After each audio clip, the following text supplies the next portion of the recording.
Hi friends, welcome to Chandrika Koniki Yadav YouTube channel. ఈ వీడియోలో అయితే నేను హెయిర్ కోసం తీసుకోవాల్సిన టిప్స్ అయితే చెప్తాను. నా హెయిర్ అయితే ఇంతకు ముందు చాలా పొడవుగా లావుగా ఉండేది. ప్రెసెంట్ అయితే నా హెయిర్ చాలా షార్ట్ గా అయిపోయింది, సన్నగా కూడా అయిపోయింది. అలా అవ్వడానికి కారణాలు అయితే ఇప్పుడు నేను మీకు ఈ వీడియోలో చెప్తాను. ఈ వీడియో అయితే నేను ఎందుకు చేస్తున్నానంటే నాలాగా మీరు కూడా మిస్టేక్స్ చేయకూడదని. ఎందుకంటే అంత లాంగ్ హెయిర్ పోతే ఎలా ఉంటుందో బాధ నాకు తెలుసు. అంతకన్నా ముఖ్యంగా మన సొసైటీలో అనే మాటలే ఎక్కువగా బాధ పెడతాయి. సరే, అయితే మనం ఇప్పుడు వీడియో స్టార్ట్ చేద్దాం. ఈ ఫోటోలో అయితే చూస్తున్నారు కదా, అది నా హెయిర్. నేను చిన్నప్పటి నుంచి కూడా నా హెయిర్ చాలా లాంగ్ గా ఉంటుంది, లావుగా కూడా ఉంటుంది. చిన్నప్పటి నుంచి కూడా నా హెయిర్ కి అయితే మా అమ్మమ్మ వాళ్ళు, మా పిన్ని వాళ్ళు, మా మదరు వీళ్ళైతే కేర్ తీసుకునే వాళ్ళు. నేను అసలు ఏం యూస్ చేయను, కోకోనట్ ఆయిల్ ఒకటే యూస్ చేస్తాం. చిన్నప్పటి నుంచి అయినా సరే మేము అదే యూస్ చేస్తాం. మా ఇళ్లలో అందరికి హెయిర్ లాంగ్ గానే ఉంటుంది, సో అందుకని మాకు కూడా అలానే వచ్చిందని అనుకుంటున్నా. అసలు మెయిన్ పాయింట్ ఏంటంటే ఆ హెయిర్ ఊడిపోవడానికి కారణం అయితే అన్నిటికన్నా డేంజరస్ అయిన డాండ్రఫ్ అంటే చుండ్రు. ఈ డాండ్రఫ్ అనే దరిద్రం వచ్చేసి నా జుట్టు మొత్తం నాశనం చేసింది. అదంత లాంగ్ హెయిర్ అయినా సరే నేను అసలు పట్టించుకోను. ఎక్కువగా అయితే మా అమ్మ, మా పిన్ని, మా అమ్మమ్మ వాళ్ళైతే నాకు జడ వేసేవాళ్ళు. చిన్నప్పటి నుంచి కూడా వాళ్ళే నా హెయిర్ కి కొంచెం కేర్ తీసుకునేవాళ్ళు. నా హెయిర్ కి అయితే కోకోనట్ ఆయిల్ అప్లై చేసేవాళ్ళు, కానీ హెడ్ బాత్ మాత్రం కుంకుడుకాయలని యూజ్ చేసేవాళ్ళం. నా హెయిర్ అయితే 9th క్లాస్ వరకు సూపర్ గా ఉండేది. 10th క్లాస్ కి వచ్చిన తర్వాతే మనకి ఎంటర్ అయింది ఆ డాండ్రఫ్ దరిద్రం. అది అసలు ఎలా ఉంటుందో కూడా తెలియదు. అసలు మా అమ్మకి తెలియక అసలు పట్టించుకోలేదు అంతగా. అంటే అదే పోతుందిలే అనేసి అంతగేం పట్టించుకోలేదు, కానీ కుంకుడుకాయలతో మాత్రం వాష్ చేసేవాళ్ళం. దానికి ఏదైనా మెడిసిన్ కానీ ఏదైనా హెయిర్ ఆయిల్స్ కానీ అలా ఏం వాడలేదు. ఇంకా కొన్ని చిట్కాలు ఉంటాయి కదా, మెంతులు, పెరుగు ఇలాంటివన్నీ, వేపాకు, మందారమాకు,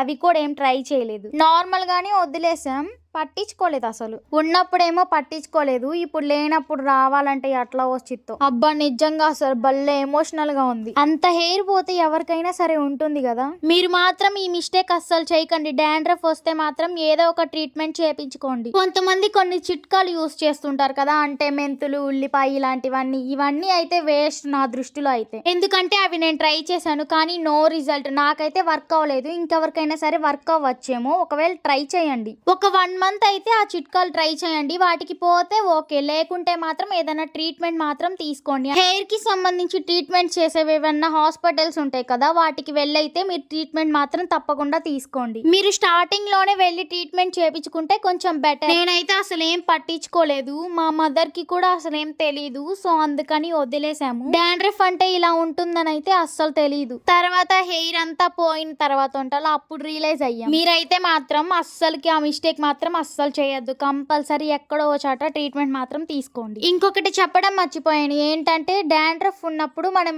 ఆయిల్ అయితే అప్లై చేసుకోకూడదు. అంటే ఎక్కువగా అప్లై చేసుకోకూడదు. చేసుకున్నా కానీ మనం అలానే వదిలేకుండా హెడ్ బాత్ అయితే చెయ్యాలి. డాండ్రఫ్ కి ఆయిల్ అనేది ఒక ఫుడ్ లాగా పనిచేస్తుంది. అది మనం ఆయిల్ ఎక్కువ పెట్టుకున్నామంటే ఎక్కువగా వస్తుంది డాండ్రఫ్. సో ఆయిల్ యూస్ చేయడం మాత్రం తగ్గించేసేయండి. వీక్లీ 3 to 4 టైమ్స్ అయితే హెడ్ బాత్ చేయండి. అలా హెడ్ బాత్ చేయడం వల్ల మన తలలో ఏమైనా డస్ట్ ఏమన్నా ఉంటే అది పోతుంది. వీడియో మరి లెంతీ అవుతుంది కదా, కొంచెం షార్ట్ గా చెప్తాను. ఫస్ట్ అయితే మీరు డాండ్రఫ్ వస్తే ఇంట్లో ఏమన్నా చిట్కాలు ఉంటాయి కదా, అవి ట్రై చేయండి. వర్క్ అయితే ఓకే, లేకుంటే మాత్రం ట్రీట్మెంట్ తీసుకోండి. మీరైతే మాత్రం వేరే వాళ్ళ దువ్వెన మాత్రం యూస్ చేయొద్దు, మీ దువ్వెన సపరేట్ గా పెట్టుకోండి. ఈ టిప్ అయితే డాండ్రఫ్ లేని వాళ్ళకు కూడా యూజ్ అవుతుంది. ఎందుకంటే ఒకవేళ వేరే వాళ్ళకు ఉంటే మీకు తెలియకుండా మీరు వాళ్ళ దువ్వెన యూస్ చేస్తారేమో.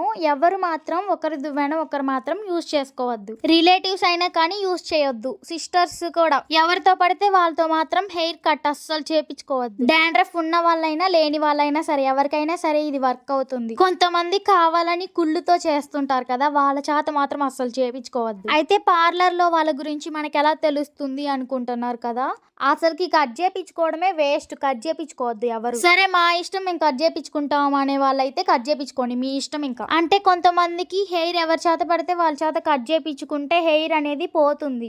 మాకుంది, మేము కట్ చేపించుకుంటాం, కొంచెమే కదా ఏం కాదులే అనుకుంటారేమో. కానీ కొంతమంది చేతులు ఎవరి చేతులు ఎలా ఉంటాయో మనకి తెలియదు కదా. ఏందబ్బా ఇంత సెంటిమెంటల్ గా చెప్తుంది అనుకుంటున్నారు కదా. నేను ఫస్ట్ అలానే అనుకున్నా, తర్వాత అర్థమైంది బాగా. సరే మీ ఇష్టం, మీరు కట్ చేపించుకుందామంటే కట్ చేపించుకోండి, లేకుంటే లేదు. నేనైతే చెప్తున్నా, కొంతమందికి హెయిర్ చివర్లన చిట్లుతుంది, అలా అయితే మాత్రం మీరే కట్ చేసుకోండి. ఆ స్ప్లిట్ ఎండ్స్ ఉన్నంత వరకు ఉంటలా హెయిర్ తీసుకొని మీరే కట్ చేసుకోండి. నేను ఇచ్చే బెస్ట్ ఐడియా మాత్రం ఇదే. కట్ చేపించుకుంటే ఏమవుతుందో కూడా మీకు తెలియాలి కదా, చెప్తాను వినండి. డాండ్రఫ్ వల్ల జుట్టు మొత్తం ఊడిపోయి, ఇదిగో చూడండి ఈ ఫోటోలో చూపిస్తున్నాను కదా, అలా సన్నగా అయిపోయింది, పొడవుగానే ఉంది, చూడటానికి చండాలంగా ఉంది. సో అందుకని అయితే కట్ చేపించుకున్నా. నాకు కట్ చేసింది కూడా పార్లర్ ఆమె కట్ చేసేటప్పుడే చెప్పింది, నేను కొంచెం ఎక్కువగానే కట్ చేస్తున్నాను, మళ్ళీ పెరిగిత్తిలే అంది. మేము అనుకున్నాము సరేలే పెరిగిత్తి అంటుంది కదా అనేసి సరే కట్ చేయమనైతే ఒప్పుకున్నాం. ఆమె అయితే కట్ చేసింది. ఇంకా తర్వాత అయితే బానే ఉంది, కొంచెం షార్ట్ గా బాగుంది కదా చూడటానికి. హెయిర్ కట్ చేపించుకోవడం కొత్త కదా, సో అందుకని ఇలానే ఉండిద్ది అనుకుంటా. ఇంకేముంది, కొన్ని రోజులు బానే ఉంది, తర్వాత నుంచి స్టార్ట్ అయింది ఇంకా ఊడుతుంది. ఆమె ఏమనుకుంటా కట్ చేసిందో ఏమో కానీ అక్కడే స్ట్రక్ అయిపోయింది. పెరిగిత్తేమో కానీ పెరగదు. దీనికి సొల్యూషన్ ఏం చేయాలో అయితే నాకు అసలు ఏం అర్థం అవ్వట్లా. తర్వాత నేను మళ్ళీ కొంచెం కట్ చేసుకున్నా, అప్పుడైతే కొంచెం పెరిగినా కానీ స్ప్లిట్ ఎండ్స్ వస్తున్నాయి. సో అందుకని అయితే ఇంకా ఆ స్ప్లిట్ ఎండ్స్ ని కట్ చేసుకోవడమే సరిపోతుంది. ఏం కర్మరా స్వామి, అంత మంచి జుట్టును బాగొట్టుకున్నాను ఏందబ్బా నేను. అది మళ్ళీ వచ్చిద్దా అని పెద్ద డౌట్. సరే మరి నెక్స్ట్ టిప్ వచ్చేసి, కొత్తగా వచ్చిన ఆయిల్స్ అన్ని పెట్టి వాడకండి. ఒకటి స్మెల్ బాగుందని, ఇది కొత్తగా, ఇది ట్రెండింగ్, అది ఇది అని అయితే వాడద్దు. మీరు ఫస్ట్ నుంచి ఏ ఆయిల్ అయితే వాడుతున్నారో, మీకు ఏదైతే పడిందో అదే కంటిన్యూ చేయండి. స్టాప్ చేసి వేరేది మాత్రం అస్సలు యూజ్ చేయొద్దు. ఒకవేళ ఆ హెయిర్ ఆయిల్ పడకపోయినా కానీ మనకి జుట్టు అనేది లాస్ అవుతుంది. కొంతమంది ఉంటారు మార్కెట్ లోకి ఏ హెయిర్ ఆయిల్ కొత్తగా వస్తుందో ఆ హెయిర్ ఆయిల్ అయితే వాడుతుంటారు, నెలకొకటి మారుస్తుంటారు. అట్లా మాత్రం మారవద్దు, ఒకే ఆయిల్ అయితే కంటిన్యూ చేయండి. మీకు ఒక మంచి ఆయిల్ అయితే చెప్తాను, అదేంటంటే కోకోనట్ ఆయిల్ లో మందారమాకు, వేపాకు, కరివేపాకు, గోరింట్లాకు, ఉసిరి, మెంతులు ఇవన్నీ వేసుకొని అయితే నూనెలో కాగపెట్టుకోండి. అంటే ఇవన్నీ బాగా మనకి కుక్ అయ్యేలాగా బాయిల్ చేసుకోండి. ఎలా చేస్తారంటే కోకోనట్ ఆయిల్ తీసుకొని దాన్ని అయితే కొంచెం బాయిల్ చేసుకున్న తర్వాత ఇవన్నీ నేను చెప్పాను కదా, అవన్నీ అయితే వేసేదానో బాయిల్ చేసుకోండి. దాంతో పాటు మందారం పువ్వులు కూడా వేయండి. ఈ హెయిర్ ఆయిల్ అయితే అందరికీ వర్క్ అవుతుంది. జుట్టు ఉన్న వాళ్ళు కూడా కొంచెం టిప్స్ అయితే పాటించండి, మీకు కూడా ఈ టిప్స్ అయితే యూజ్ అవుతాయి. హెయిర్ ప్యాక్స్ ఇలాంటివి కూడా కొంచెం మెయింటైన్ చేసుకోండి. మీకు వాటి మీద ఏదన్నా వీడియో కావాలంటే కింద కామెంట్ చేయండి, నేను ట్రై చేస్తాను చేయడానికి. హెయిర్ ఉన్న వాళ్ళు కూడా ఊడిపోకుండా ఉండడానికి అయితే ఇలాంటి టిప్స్ అయితే పాటించండి. వీడియో చాలా లెంత్ అవుతుంది, మీకు ఇంకా ఏమన్నా టిప్స్ కావాలంటే కామెంట్ చేయండి, మళ్ళీ ఇంకొక వీడియో అయితే చేస్తాను. చాలా మంది లెంతీ వీడియోస్ చూడడానికి ఇష్టపడరు, సో అందుకని నేనైతే కొంచెం షార్ట్ గానే చేసేస్తున్నా. సరే అయితే కొంచెం నా బాధలు చెప్పుకుంటాను. అంటే హెయిర్ ఒక్కసారిగా ఊడిపోవడం వల్ల కొంతమంది జనాలు అయితే కామిస్తుంటారు కదా ఏదో ఒకటి, ఇలాంటి వాటి నుండి అయితే మనం ఎలా తప్పించుకోవాలి ఇవన్నీ అయితే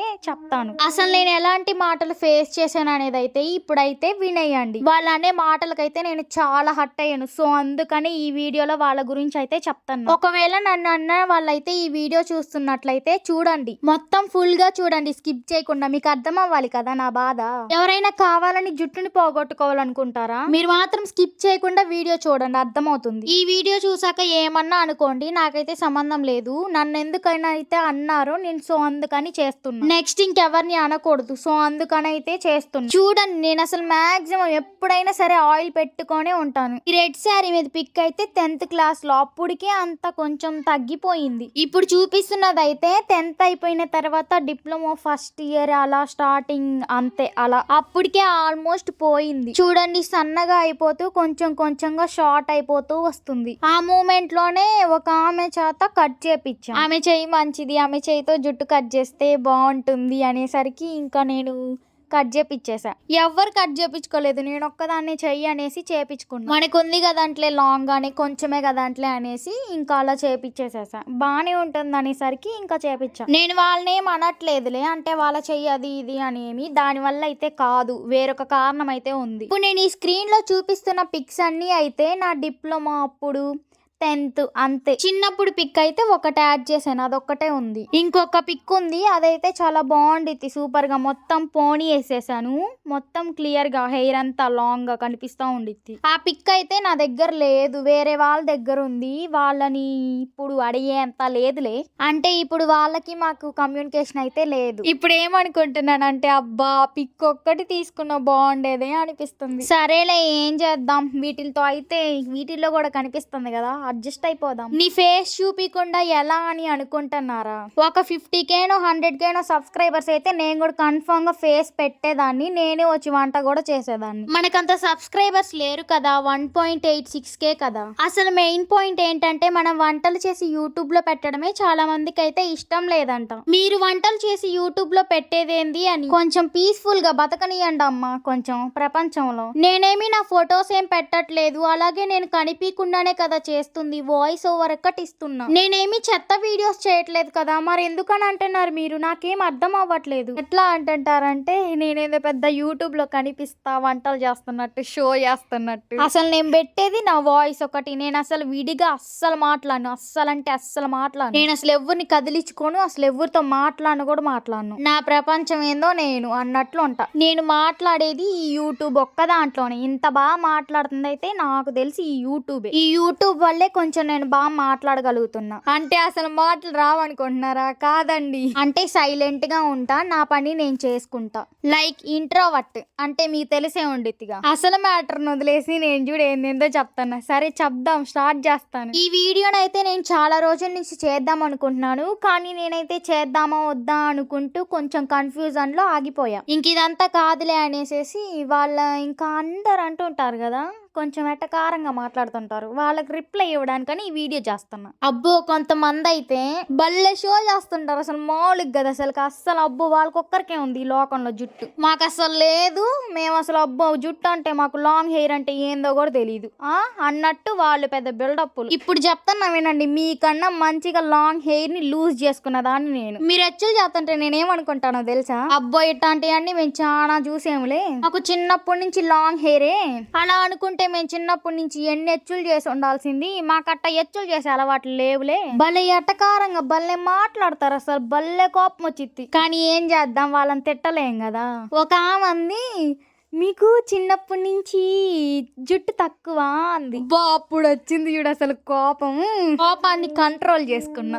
ముందు ఏమనలేదు, ఆమె లేనప్పుడు లోపలికి వచ్చేసేసి ఏమనుకున్నానంటే ఓరే స్వామి వీళ్ళు అసలు లేరు, వీళ్ళు అసలు ఏడున్నారు అసలుకి, వీళ్ళు అసలు ఎప్పుడు చూడలేదు మనల్ని, వీళ్ళేడ అమెరికాలో ఉంటారు, నిన్నగాక మొన్నే మన ఊరు వచ్చింది, అందుకే కావాలి తెలియదట్టుంది అనేసేసి గమ్ముగున్నా. వీళ్ళు అసలు ఎందుకింత ఎటకారంగా మాట్లాడుతుంటారు, అసలు వాళ్ళ గురించి వాళ్ళు ఏమనుకుంటున్నారు ఏంటి అంత గొప్పగా, ఎప్పుడు పక్కనోళ్ళని తక్కువ చేసి మాట్లాడమేనా. మళ్ళీ కొంతమంది అడుగుతుంటారు, నీ జుట్టేంది ఇంత సన్నగా పొట్టిగా అయిపోయింది, అసలు ఎందుకు కట్ చేపించుకున్నావు, ఇలా అడుగుతారు. వీళ్ళదొక లెక్క, వీళ్ళు మంచిగానే బాగానే అడుగుతున్నారు. అసలు అడిగిన ఆమె అసలు మెయిన్ ఆ అమెరికన్ లేడీ.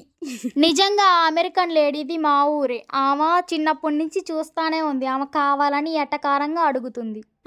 మళ్ళీ ఇంకొకటి ఏంటంటే నేనేదో యూస్ చేసేసరికి నా జుట్టు ఊడిపోయిందంట. ఇదొక మంచి రూమర్ అనమాట. అయినా నేను నా జుట్టు పొడుగ్గా ఉంచుకొని అంతా బాగానే ఉంచుకొని లావుగా ఉంచుకొని వాడాల్సిన కర్మ నాకేం పట్టింది. ఎవరైనా సరే డబ్బులు ఇచ్చి తన్నించుకుంటారా? నాకు ఆల్రెడీ అంతా బాగానే ఉంది, నేను మళ్ళీ ఎందుకని యూస్ చేయాలనుకుంటాను. నిజంగా చెప్తానా, నేనైతే అసలు ఏం యూస్ చేయలేదు. అది మాత్రం కేవలం డాండ్రఫ్ వల్లే పోయింది. ఆ డాండ్రఫ్ ఎలా వచ్చిందంటే ఊరెళ్ళామన్నమాట, మహా అద్భుతమైన ఊరు. ఆ ఊరి పేరు చెప్పను, మళ్ళీ ఫీల్ అవుతారు. అక్కడ వాటర్ అయితే నాకు పడలేదు అనుకుంటా నా హెయిర్ కి. ఎంత ఒక 8 days 10 days ఉన్నా అంతే. దువ్వెళ్ళు ఉంటాయి కదా, నా తెలిసి వాళ్ళకి ఎవరికో కానీ చుండ్రుండొచ్చు, అదైతే నా తల్లో పెట్టుకున్నా దువ్వెన. మేబీ దాని వల్లన్నా అయ్యి ఉండొచ్చు, లేకుంటే ఆ వాటర్ పడకైనా సరే అయ్యి ఉండొచ్చు, ఏమోలే వదిలేసే పేడకాల. మీరు మాత్రం ఎక్కడికైనా సరే ఊర్లోకి వెళ్ళినప్పుడు మాత్రం మీ దువ్వెన మీరే యూజ్ చేసుకోండి అంతే, ఇంకేం లేదు. ఇంకెప్పుడు ఇలాగ కామెంట్స్ అయితే తెలిసి తెలియకుండా మాత్రం అస్సలు చేయొద్దు. కొంచెం ఫన్నీగా మాట్లాడాను కదా, అంటే కొంచెం ఎటకారంగా, అంటే వాళ్ళు నన్ను ఎటకారంగా అన్నారు, సో అందుకని నేను కూడా ఎటకారంగానే ఆన్సర్ ఇచ్చాను అంతేగా. మరి నా పాటికి నేనున్న దాన్ని వచ్చి కదిలించుకుంటే ఇలానే ఇవ్వాలి కదా ఆన్సర్. ఇదంతా కదా అసలు నేను ఏ మాటలకు అసలు హట్ అవ్వలేదు, కానీ ఒకే ఒక్క మాట ఏదో యూస్ చేసేసరికి పోయిందన్నారు కదా. కదా, ఆ ఒక్క మాటకైతే హర్ట్ అయ్యాను. ఎందుకంటే నేను అసలు ఏం యూస్ చేయలేదు. అలాంటప్పుడు ఎందుకు అనాలి నన్ను? ఏ విషయంలో అయినా సరే నా తప్పు లేకుండా నన్ను అంటే మాత్రం అస్సలు ఒప్పుకొని ఎప్పటికైనా సరే సాధిస్తా. ఐ థింక్ కొంతమంది చూడవలసిన వాళ్ళు చూస్తున్నారు అనుకుంటా. హెయిర్ గురించి అన్న వాళ్ళు కాదు, వేరే వాళ్ళు, వాళ్ళకి అర్థమై ఉండిద్ది. నేను ఇందాక వేసిన డైలాగ్ బాగా అర్థమైంది కదా, గుర్తు పెట్టుకోండి. నాకు తెలుసు మీకు అర్థమైంది, మీరు చూస్తున్నారని కూడా నాకు తెలుసు. వాళ్ళకి నేనేం నేమ్ పెట్టానో తెలుసా? Story creators. ఆ స్టోరీ క్రియేటర్స్ మనుషుల జీవితాలతో ఆడుకుంటారు. ముందు ముందు వాళ్ళని కూడా తీసుకొని వద్దాం యూట్యూబ్ లోకి. అంటే నా యూట్యూబ్ ఛానల్లోకి కంటెంట్ కోసం స్టోరీ క్రియేట్ చేయాలి కదా, ఏదన్నా స్టోరీ లాగా, దానికోసం తీసుకొని వద్దాం అంటున్నా. అంటే ఎప్పుడన్నా మంచి కంటెంట్ ఇద్దాం అనుకున్నప్పుడు మనకేం దొరకవు కదా, అలాంటప్పుడు వీళ్ళని అడిగితే వీళ్ళు చెప్తారనమాట. నేను అప్పుడు క్రియేట్ చేస్తా. ఈ వీడియోని కొంచెం పాజిటివ్ గా తీసుకోండి. దీన్ని అయితే ఎవరు మైండ్ లో పెట్టుకోవద్దు, ఎందుకంటే ఇది నా పర్సనల్ లైఫ్ కి సంబంధించిన విషయం. ఈ వీడియో చెయ్యక తప్పలేదు కాబట్టే చేస్తున్నా, ఇంకా ఏ ఉద్దేశం అయితే లేదు. నిజం అందరికీ తెలియాలి కదా, సో అందుకనైతే చేశాను. సరే అయితే ఈ వీడియోని పాజిటివ్ గానే తీసుకున్నారని అయితే అనుకుంటున్నా. ఈ వీడియో వల్ల ఎవరైనా హట్ అయి ఉంటే ఏమనుకోకండి ఈ ఒక్కసారికి. సరే మరి ఇంకా మంచి మంచి వీడియోస్ లో అయితే చూద్దాం. Thank you for watching. Please do like, share and subscribe my YouTube channel.